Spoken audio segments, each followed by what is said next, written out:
Well, the Big D is ready as we are now only 10 days away from the NFL draft in Detroit. And, it's always fun to draft. Before I bring in David Moulton, please subscribe, like, and share the Smoky Spectrum Sports YouTube page. See all my content. Sorry, my Masters picks didn't go so well, but we'll get them at the PJ. Also, check out the Big D podcast for audio listeners, Spotify and Apple. So, joining me, the only guy who has seen the most, if not all, the NFL draft prospects and shared the same booth with Vern Lundquist at CBS for a long time, David Moulton. So, David, how many years were you and Vern together in the same booth? 11, 2006 through 2016, and I worked the Masters for CBS in 2017, although I didn't work directly with Vern. But yeah, Vern and I are actually somewhat tight. We text regularly. Um, we have deep affection. I've dined with him and his wife, Nancy, and my daughter was sick about 10 or so years ago, and him and Nancy took a particular liking and caring of my daughter. And so, yeah, we're actually pretty friendly. I bet it was emotional watching Vern cover his last Masters, right? I interviewed him for our radio show a little less than 3 weeks ago. I know how emotional Vern is, and I just wanted Vern to be able to keep it together. And so I'm glad that he did, because I know how emotional this was for him. But he did want to get to 40 Masters. He negotiated this with CBS a couple years ago. His first Masters was in '83, but he missed a couple of Masters when he left CBS and did Sunday Night Football with Turner in the mid '90s after CBS had lost the NFL. So there were a couple of Masters that he didn't do. So while he, started 42 Masters ago, this was his 40th. So, and he started his network TV career in the late '60s. Yeah, because Vern Lundquist actually was the cowboy radio announcer for the when he famously called Jackie Smith's almost touchdown against the Steelers. He's like, "Oh, he's got to be the sickest man in America." Yep, and he did the Ice Bowl because he was the voice of the Cowboys like 66, 67 through 83, I believe. So, yeah, I mean, that was the heyday of Landry and the Cowboys. Yeah, so we'll see what happens this year with the Cowboys. I think Dallas is at 24. Yeah, and they've done very little. I don't know if there's a team that's done less than the Cowboys have this offseason. It's they didn't rework Dak's contract, which is a $59 million cap hit this year. His contract does not extend beyond this year. Negotiations apparently are not going that well. This is very interesting. Jerry seems to be putting everyone on notice, coach, quarterback, everyone. Get it done in 2024 or I'll clean house in my way, which will be new coach and new quarterback. It's easy to find a coach. I don't know where he'll go for quarterback. Well, speaking of quarterbacks, this draft class has got several good ones. I mean, Caleb Williams from USC to me looks like the next can't miss prospect. I mean, whether it's Andrew Luck or Trevor Lawrence, the NFL draft provides teams with a star every few years, and Caleb Williams looks like that star this year. Well, the Bears certainly hope so. I mean, the last terrific quarterback they drafted was Jim McMahon. And that was quite a few years ago. And you could argue that the Bears haven't had a big time elite quarterback since Sid Luckman. Honestly, I mean, this has been a real troublesome spot for the Bears. It's not like they haven't tried. They drafted Justin Fields in the first round 3 years ago. They drafted Trubisky. We all know they could have drafted Mahomes or Watson. They drafted Trubisky. They made a trade for Jay Cutler. You go all the way back 30 years. They traded with, they ended up bringing Steve Walsh in early in his career to try to get it done. It's not like the Bears, Doug Flutie, they brought in the late 80s. It's not like they haven't tried. They just haven't gotten it right. They drafted Rex Grossman. I think it was a late first round pick. They did go to a Super Bowl with Rex. They did go to an NFC title game with Jay Cutler. It's not like they haven't had success, but they have not been very good to great at that position for 3 generations at least. And there's no guarantee, D. Listen, 3 years ago, we had 5 quarterbacks go in the top 15. 5.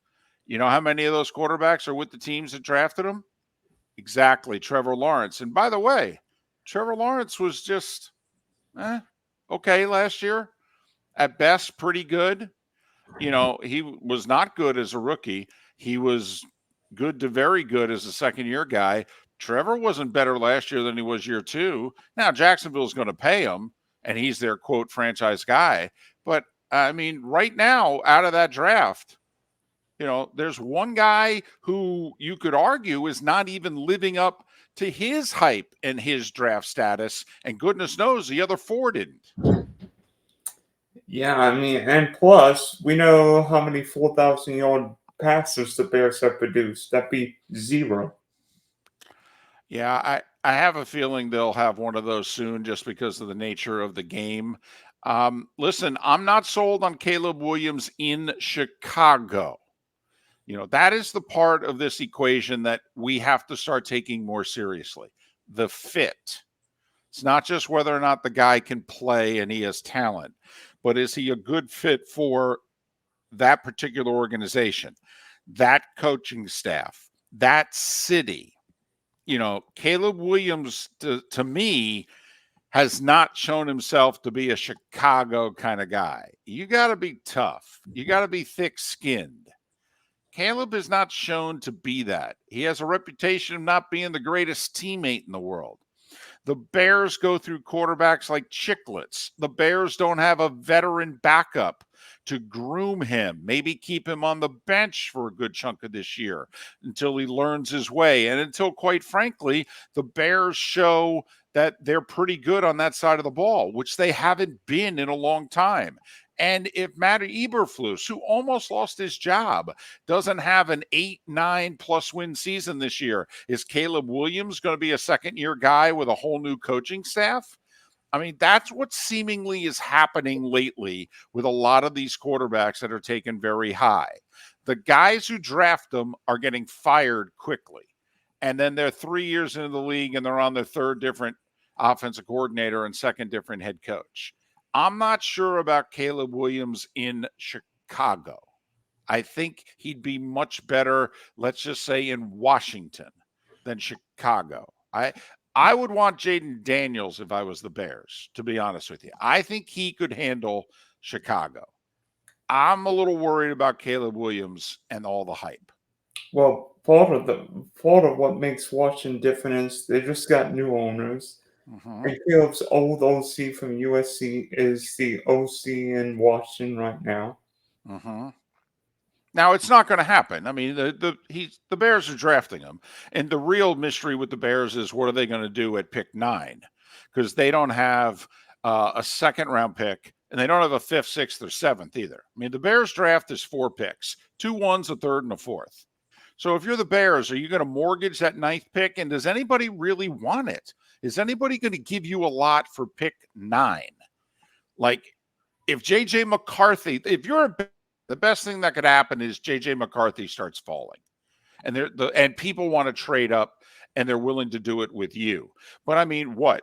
For the best or second best tackle in the draft, how much are you going to get at pick 9? The second best pass rusher? Brock Bowers. For somebody to jump ahead of the Jets at 10 and potentially take Brock Bowers, how much do you think you're going to get if you're the Bears to trade out of the 9 spot? Not much. I don't see it either. So, anyway, that's part of the intrigue with the draft. Well, the next intrigue, quarterback-wise, what happens between Jane Daniels and Drake May? Because until a couple of weeks ago, I thought Drake May was going to go number two, but now the more I keep reading and hearing about it, Jane Daniels looks like a lock for two. A lot of people are betting on Jaden Daniels. Not everybody. There saw a few people over the weekend that still think it's going to be Drake May at two. What I find interesting is what does New England do at three? Oof. Like if I was the Patriots, I would not take a quarterback. I would take Harrison. Well, if I was the Patriots, I'd trade out. I I thought, think I think New England is the worst roster in the league. And I don't want to bring a young quarterback into what I think is a minimum 2-year rebuild. I don't. And I think he's going to get beat up in the process. Don't know if this guy is going to be a good head coach or not. Don't know if the current GM is going to be a good GM or not. I mean, if I'm the Patriots, I'm rebuilding the rest of the roster. You know, I have one pick in every round and 2 6th-round picks. So it's not like I got a ton of draft capital. I would want to trade out of 3 if I'm New England and acquire a bunch of picks, you know, like Minnesota. Give me your 2 first-round picks. Give me a first-round pick in next year's draft. And the Vikings have 2 4th-rounders this year. Give me one of them, you know, something like that. Give me 3 1s and a 4. You know, maybe even give me a 2nd rounder or a 3rd rounder next year. So I got 3 1s, a 3, and a 4. I'll move down from 3 to 11. I need players if I'm New England. Them, Arizona, and Carolina are probably the 3 worst rosters in the league. Arizona's got 11 picks. You know, they got 2 1s, a 2, and 3 3s. You know, they got 6 of the top 90 picks. So if I'm Arizona, I'm not necessarily trading out at 4 because I got a bunch of picks here. But if I'm New England, I would want to trade out at 3. part of me thinks the Patriots would be better off just going from like 8, 9 picks to like 13, and then take Dak and then sign Dak Prescott next year. Well, he has to become available. You know, that's number one. That's not a guarantee. It's far from a guarantee. Number two, then he's got to want to come and play for you. You know, and it's not great weather. Texas is a 0 income tax state. Massachusetts is far from it. I mean, you know, so and guys take that into consideration when you're signing a $150 million contract. The tax rate comes into play. Yeah, I think it's like 8% in Massachusetts, and then Drake May. I mean, be honest, Drake May confused me because there's a lot I like about him, but I mean, he's big, 6'4", 230, former basketball player. But, you know, he played at North Carolina, and we know Mac Brown won a natty in Texas, but his offense really wasn't sophisticated. Is this the Justin Herbert syndrome? Well, and also you wonder at North Carolina is a Trubisky situation, but May played a lot more in college than Trubisky did, who just started the 1 year. The concerns I've heard from NFL people is that they're just curious. They know May can make all the throws and he's athletic enough, but is he just going to be precise enough? Is he going to be accurate enough to make the throws that you need to make? And there's people that are a little unsure about his technique and footwork, and does it need cleaning up, or do they think he's flawed? So something to keep in mind. I believe a guy that worked with May in high school and early in college is part of the Vikings coaching staff. And so most of us think the Vikings are going to move up with their 2 first-round picks. They're going to move up for a quarterback. I'm wondering if they move all the way up to New England at 3 potentially and take Drake May.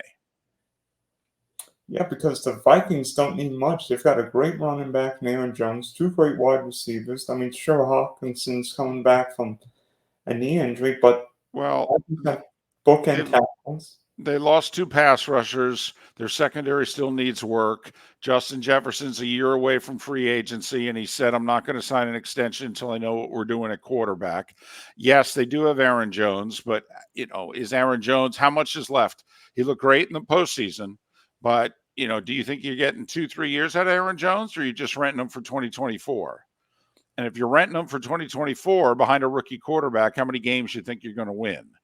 So I think the Vikings may be a little further away than you think. I love their head coach, love him, and guys love playing for him, but I'm not sold on the GM, quite frankly. Yeah, and plus that division is brutal because we know the Bears are getting Caleb Williams. Green Bay and Detroit both look like, if not division challengers, maybe challengers to San Francisco. Oh, no question. No question. I mean, when the worst team in your division went 7-10, which was the case for both the Vikings and the Bears. I mean, the NFC North has gotten a lot better, a lot more quickly, but they could also have two rookie quarterbacks.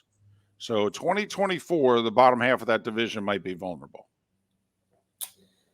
And then maybe the most, I don't know how to describe JJ McCarthy, because there's a lot I like. You won a lot, but be honest, every time I watch Michigan play, and you watched one of his games this year, he didn't throw the ball much. He definitely was not asked to throw the ball much. I will say there is plenty of evidence, even if it's only 2 or 3 throws a game. And we did them against UNLV, and obviously they outclassed UNLV, but he made 2 throws in that game in which I went, oh, that's an NFL throw. I mean, and he's very good. It seems like a little thing, but it's actually a really big thing.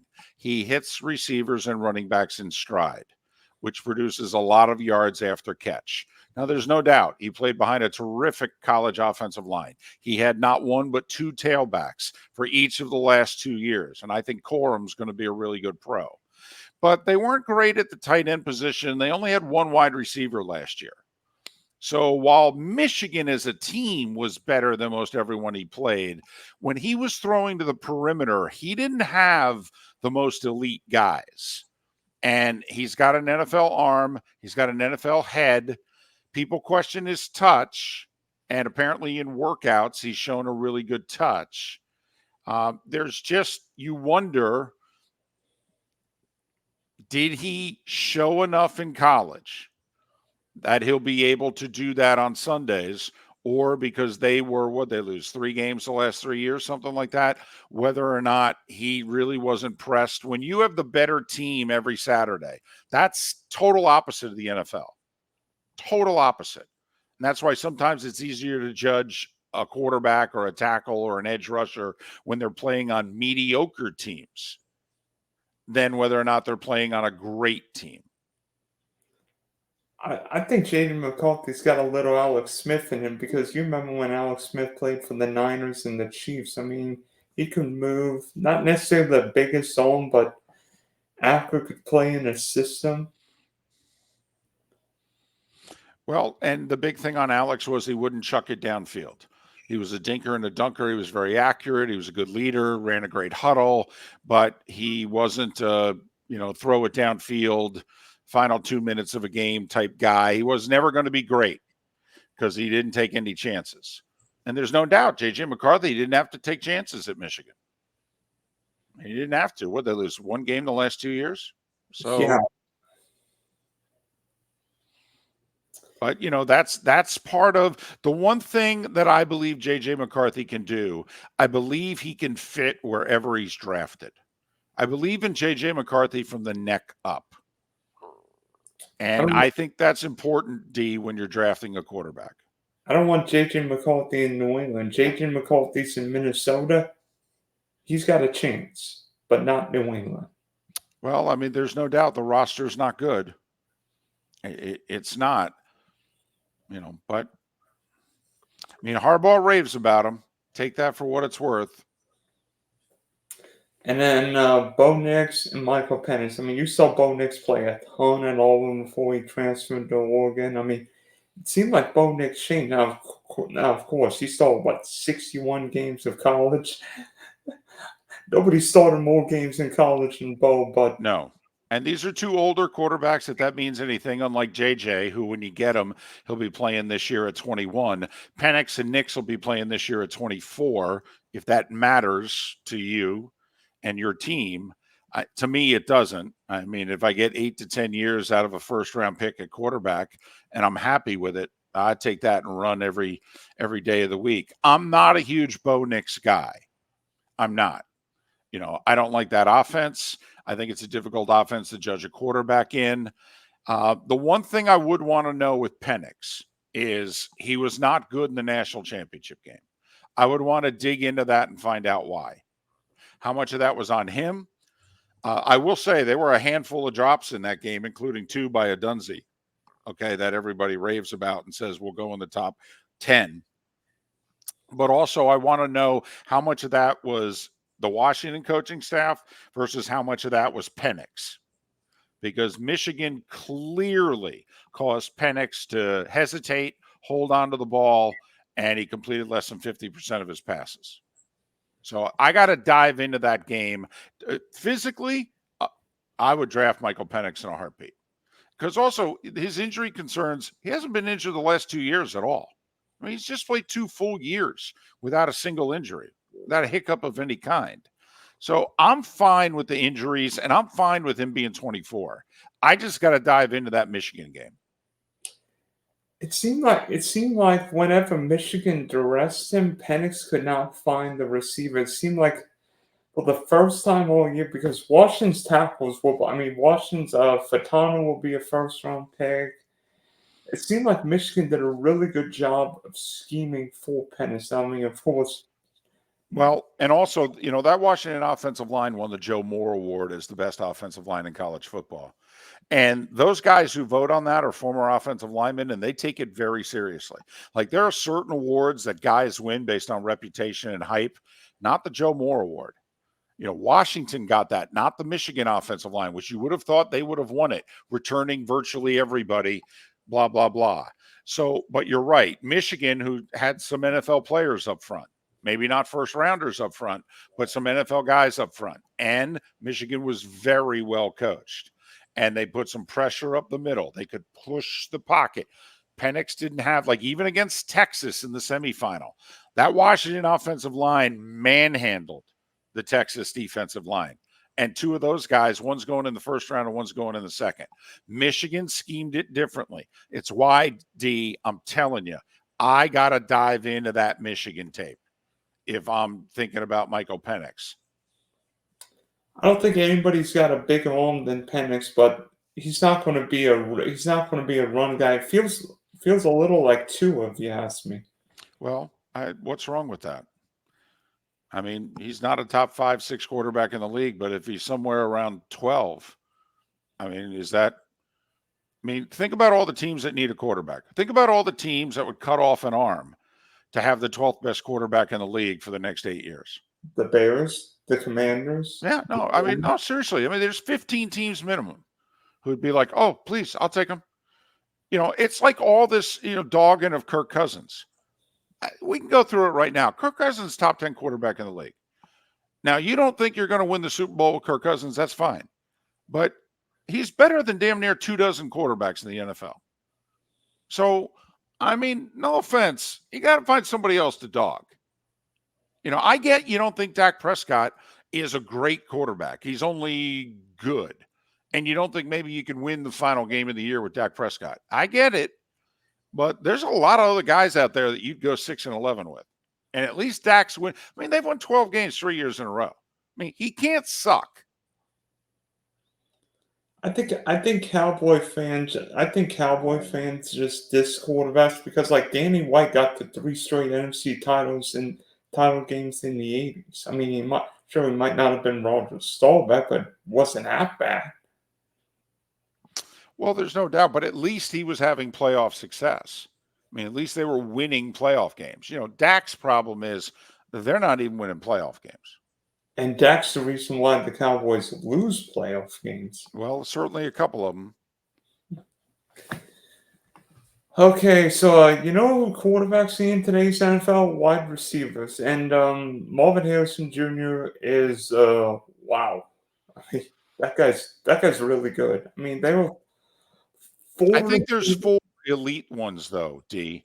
There's no doubt Marvin Harrison Jr.'s, he's on his own island.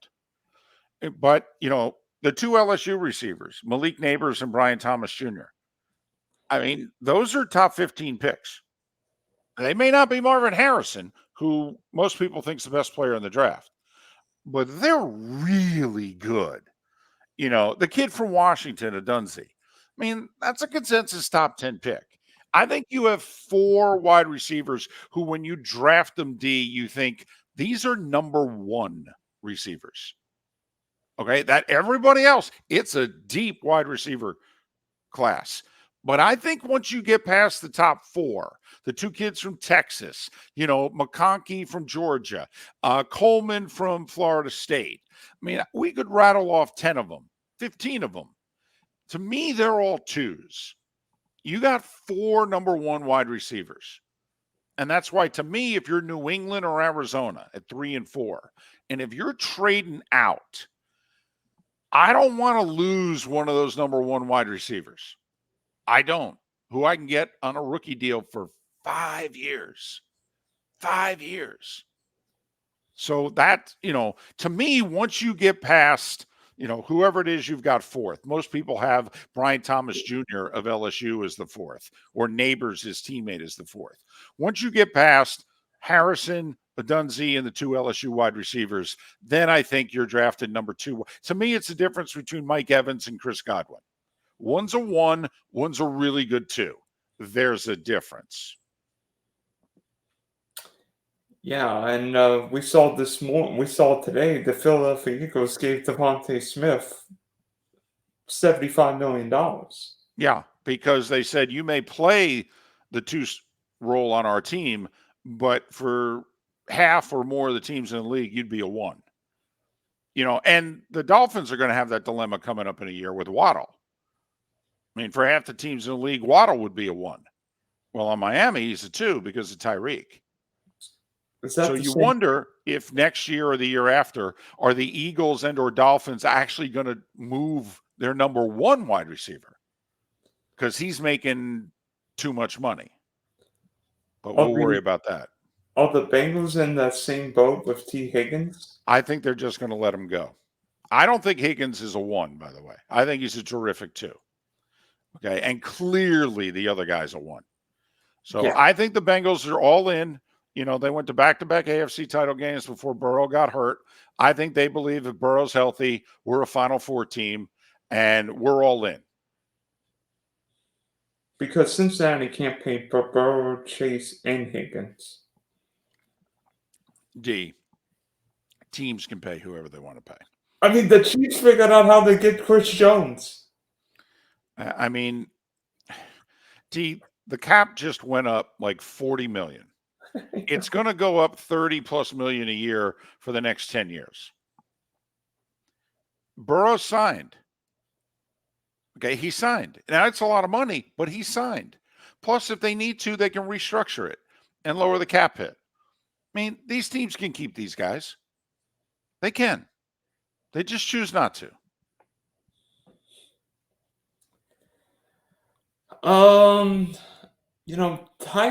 Tight ends all find so often and so late in drafts. I mean, George Kittle was a 5th-round pick. Stan LaPorta was a second-round pick. What round was Travis Kelce drafted? I think a 3rd rounder. Out of Cincinnati. And there's always the risk of drafting a tight end too early. Atlanta a couple years ago with Kyle Pitts at number 4. But Brock Bowers feels different now. I don't know if you want Brock Bowers as an inline blocker, but this guy is great. Actually, Brock Bowers he's a better blocker now than Kelce is. I'll tell you that. I mean, no, seriously, Brock Bowers can block. You can't play tight end at Georgia and not be able to block. Honestly, Kirby'd lose his mind if you don't block. I mean, Kirby's into power football, running the football, the 5 linemen, 2 tight ends. He lugs that long offensive line. 2 years ago when they had the kid from the Steelers, Cleveland, and Brock Bowers, I mean, they just annihilated you at the line of scrimmage. Brock Bowers can block. He can. My question is, coming back from the ankle injury, is he explosive? Or is he just, to me, if I'm taking him 10th overall, D, he's got to be better than TJ Hawkinson. And I think he'll be at least TJ Hawkinson and a better blocker. But is he better than that?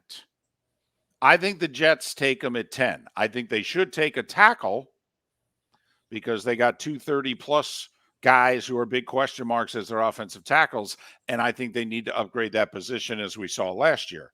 But I mean, he's a weapon at tight end that they haven't had in a while. I do think he'll be a very good pro. Very good. I'm curious if he'll be great. I almost would love to see Bowers in like Denver because Sean Payton could do some things for him, or Cincinnati because Joe Burrow's never played with a great tight end. Yeah, it's tough to imagine he's going to get. First off, the word is he doesn't get past Indianapolis at 15. That the floor for Bowers is 15. The question then becomes, if Cincy at 18, they move ahead of Indy. If he falls, do they call Vegas at 13, the Saints at 14? Two teams who could use a little draft capital. New Orleans doesn't have a third or fourth round pick. They're at 14, Jacksonville or Cincinnati's at 18. Do they say to the Bengals, you want to move up to 14 and steal Brock Bowers from the Colts? Give me your third round pick. What's it worth to you? But I don't think of Cincinnati moving up like the Bengals. Well, they never move up. The Bengals never move. They historically, wherever their picks are, they stay and they draft. But is he worth it? Could be if it's the difference between you hosting the championship Sunday or playing in Arrowhead. The Bengals have 2 third-round picks, one their own and then one the first compensatory pick of the third round at 97. So if you're the Bengals, do you go, we got 2 third-round picks. Let's give the Raiders or the Saints pick 97. We'll move up 4 or 5 spots. We'll take Bowers, get him away from Indy. Denver desperately needs picks. They don't have a second-round pick. So after they draft at 12, they don't draft again until the third round. I mean, with Denver to move down 6 spots to pick up a third-round pick.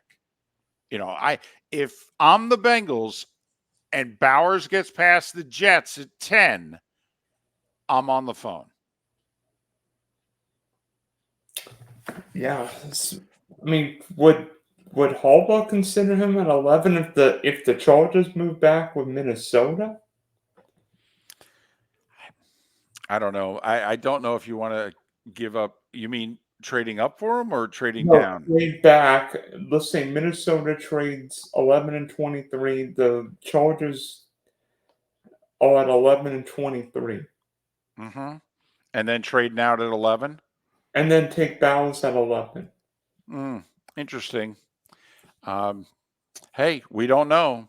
Jim Harbaugh hasn't been in the league in 9 years, and he's got a rookie. Well, doesn't have a rookie GM, but a rookie for him to work with. So we have no idea what we're going to see from the Chargers. The thought is they're going to trade out of 5. That is the thought. And probably take a tackle. Yeah. I mean, but the other thing is they've lost both wide receivers in a wide receiver rich draft. So do they take, the mock draft that I love is the quarterbacks go 1 through 4 and Harbaugh gets Marvin Harrison Jr. from Ohio State at 5. I mean, that's the mock draft that I love. I'm not trading out. I'm getting the best football player in the draft. And also a guy I couldn't cover the last 2 years. Trust me, I know how good he is. So obviously you in the Jacksonville area, you know me, I'm a Jag fan. You see the towel, but where do you think the Jags go at 17? Because I think it's corner and wide receiver. I mean, the guy I really love, if he's there, is Quinion Mitchell, the corner from Toledo, but I don't think he'll be there at 17 because I think the Colts might get him. Could be. I mean, if I'm Jacksonville, I want either Mitchell from Toledo or I want Terrion Arnold from Alabama. You are reading my mind. and I think one of them will be available at 17. I do. And if not, then we start figuring out, what position did a guy fall? And if it's offensive tackle, okay, I might be willing to then maybe take the tackle. But the Jags, to me, desperately need a corner. Is 17 too high for McKinstry? The problem is if you start trying to move down a few spots, you run the risk of losing him. And so I would probably, if I'm Jacksonville, take McKinstry at 17. But I think either the Toledo corner Mitchell or Terrion Arnold's going to be on the board at 17. The only other one I would do, D, to be honest, there's probably, if the top two corners are off the board at 17, there's a very good chance that an edge rusher that I thought was going to be taken is still going to be on the board. Does that mean Verse from Florida State? Does that mean Latu from UCLA? If the top two corners are off the board and we've had 4 quarterbacks taken and we've had 4 wide receivers, well, that's 12 of the 16 spots before me. How many tackles are going to go? 2 or 3? I mean, that's the curious thing here. Atlanta at 8D, the thought is they're going to take Dallas Turner. Well, then when are the other edge rushers going to go? Like, I think Seattle at 16 would then take another edge rusher. But, I think there's a chance that Latu's on the board at 17. I know Chop Robinson's going to be, but I wouldn't take him that high. So that to me is going to be the dilemma probably for Jacksonville. Do they take the third best edge rusher, or do they just take the second best corner on the board and go? What if Arnold and Mitchell are gone, but Brian Thomas is still available? I wouldn't take a receiver that high. I'll be honest. I think you could turn around in the second round. You could get Javon Baker, UCF. I don't think, you might be able to get, is it Pearsall from Florida? He might, and by the way, I think he will be a very good pro. He may be on the board for you in the second round also. So, I would not go wide receiver at 17 unless one of the top 4 guys fell to me. Then I'd consider it, but I don't think any of the top 4 will be on the board at 17. I don't think so either. In fact, I did a couple mock drafts this weekend where, with the Jags second pick, I drafted Pearsall, and then I think the other one I drafted Morgan, the wide receiver from Michigan. Okay. How do you see the top 10 going? Obviously, Caleb Williams is going 1-on-1, but what do you see after that? Well, I'm more curious as to position. Like, I do think there will be 4 quarterbacks who go. And I think that there will be Dallas Turner, the edge rusher, will go to Atlanta at 8. If you throw in 3 wide receivers, now we're at 8, and then 2 offensive tackles. So that's kind of right now what I'm banking on. I'm banking on 4 quarterbacks, 3 wide receivers, an edge rusher, and 2 offensive tackles as my top 10. Now, if Bowers goes to the Jets at 10, then do your math accordingly. Who's falling? Third wide receiver, second tackle. That I'm more interested in position groups, because if I got guys, there's the elite first rounders. Normally, D, there's only about 18 guys who get first round grades. And obviously, as we know, 32 guys get taken. This year, most teams think there's more than that. It's closer to 23 guys who have first round grades. I'm curious as to, based on position, who's going to fall. Yeah, because this feels like a draft with so many big falls every year. Like, Christian Gonzalez should not have been the 17th pick in the draft, but he fell. Right. There's thought that Vegas is going to take Penix at 13, that they love him. Well, okay. That would, now we got, if 5 quarterbacks go in the top 13, well, do the math. Sean Payton takes Bo Nix at 12. I will be very surprised if he doesn't have a second round pick. So you mean to tell me that in the top 75 picks of this draft, he's only going to come away with Bo Nix? I'll be surprised. He can trade down a likelihood, and get Bo Nix. I mean, I think, the Steelers at 20 apparently are wanting to be very aggressive. We start talking about who's going to fall. If the number 4 wide receiver is still on the board, I mean, there's talk Pittsburgh will move up from 20 to 12 and take that wide receiver off the board. The Steelers have 2 third-round picks. They have 2 sixth-round picks. This GM has been very aggressive in his year and a half on the job. Philly at 22. Goodness knows they've been aggressive in past drafts. So that I'm more like if a 4th quarterback goes in the top 10, somebody really good at a premium position gets moved down a slot. If Bowers goes at 10, okay, now we've had 2 guys move out of the top 10. That's when you get teams that start calling and going, wait a minute, I can get my hands on so-and-so at 12? He's number 6 on our board. So I'm curious more about positions than guys. I think the edge rushers are going to fall. Yeah. I think they will too, because to me, while the edge rushers are good, this draft is loaded with quarterbacks, wide receivers, and tackles. And to me, whether it's the Rams at 19, the Dolphins at 21, I think you might, at those slots, get your hands on an 8+ sack guy as a rookie without having to move around. And I think that'll be very valuable.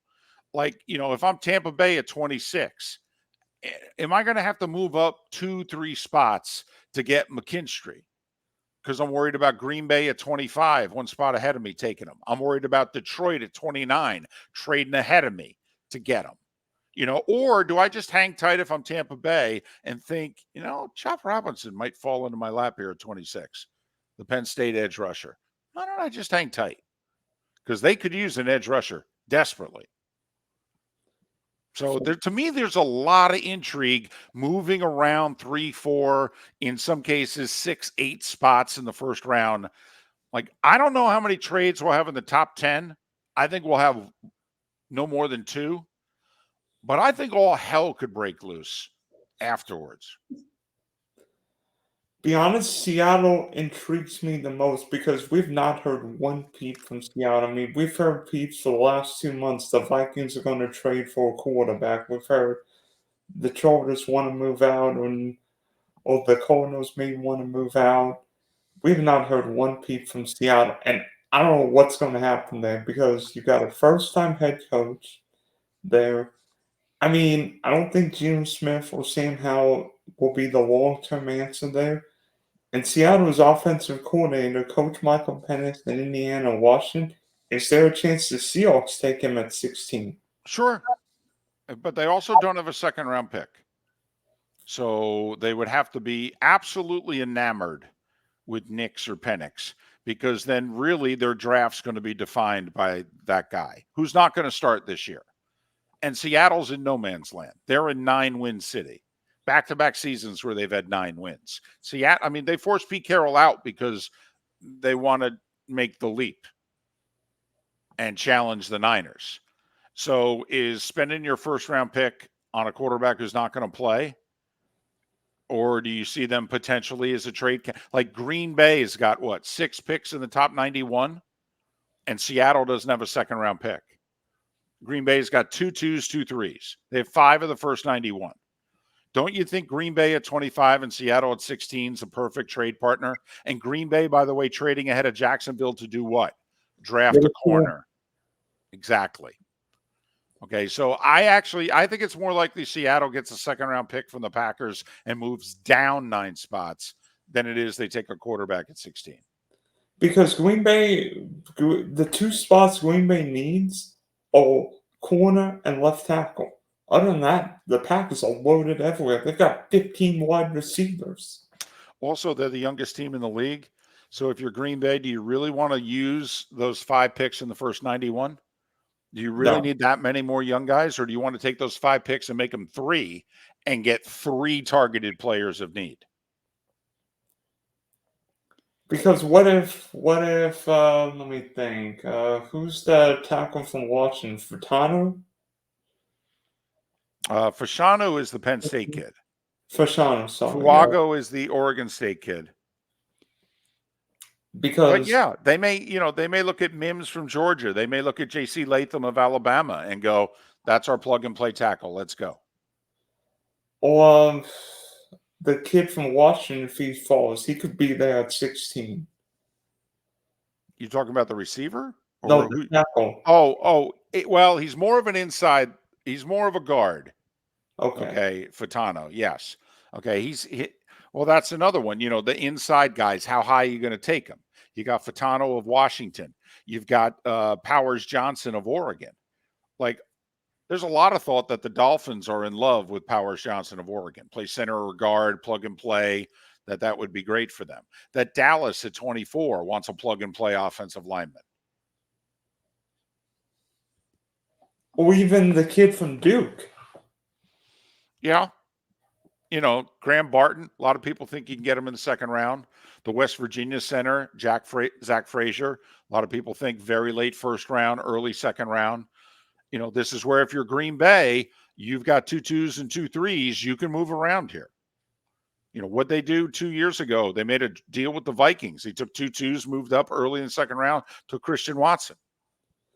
I could see them doing something like that again. Yeah, this feels like a draft of chaos, a draft of uncertainty, and a draft where we might need Jimmy Johnson's old trade chart figuring out the math on these trades. Yeah, and the trade chart still applies, but to a point, D, because when Jimmy first came up with that, we didn't have free agency. Free agency came into the league in '93, so contracts now come into play. You trade for somebody, but then can you sign them, or are you renting them for a year? And so that's why, like, some of the guys who got traded this offseason, the teams who traded them didn't get much. Why? Because the teams that are acquiring them are like, yeah, I got to sign her to an $80, $100 million deal. How much do you want? You're unloading them because you can't sign them. So why do you expect me to overpay for them? So I think it's a trade chart with an asterisk, if you will. Yeah, I mean, who's to say the Bills won't move up, especially with that extra 2 next year for a wide receiver, because Josh Allen's not going to throw them himself. Yeah, I have to admit, if I'm Buffalo, I don't think I need to move up to get a wide receiver that I really like. One of the Texas kids, if not both of them, will be there. I think Ladd McConkey will be there. I think Keon Coleman will be there. If I'm Buffalo, I think I can get, if I'm looking for a plug and play wide receiver, I think I can get one at 28.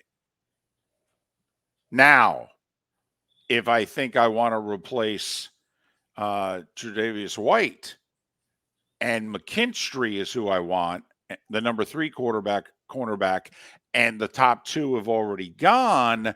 Now, do I have to get creative and move up? Buffalo's got 2 4s, 3 5s, 2 6s. They don't have a third. So they can take day 3 picks and maybe attach them to pick 28 and move up a few spots if they need to. Like, if they think McKinstry is going to go to Green Bay at 25, let's just say the Packers hold tight. And if you're Buffalo, do you call Dallas at 24 and you go, listen, you can move back 4 spots and get your offensive lineman? Green Bay, probably not going to take one. Tampa Bay, probably not going to take one. Okay. Arizona's on the clock. Maybe they take one. But, here, I'll throw you a couple extra picks. And the Cowboys will be like, great, because we need picks. I mean, they don't have a 4th round pick. If Buffalo called them up, and the Bills here have 2 4ths, and if Buffalo called up Dallas and said, hey, I'll give you a 4th round pick to move back 4 spots, Cowboys would probably say we want a little bit more, but I'll bet you it's doable. I mean, Buffalo's got 3 5s, 2 6s. I'll bet you Buffalo could give them a 4th and throw in, one of the 5ths and move up 4 spots and maybe steal somebody away from Green Bay. And then Jerry Jones gets his next Dak Prescott. Maybe. All right, David. Thanks for hopping on. I can't wait to for a draft night in Detroit at Motown feel, and somebody's going to be maybe not wheeling dealing, but a Motown and dealing, right? Well, it's nice for Detroit to actually be excited about not drafting in the top 10. I think that's cool. Know a few people from that neck of the woods, and they said they are unbelievably fired up. A, that the NFL chose them for the draft, but B, that we're finally pretty good. So we're not on the clock, if you know what I mean. So they're excited about it.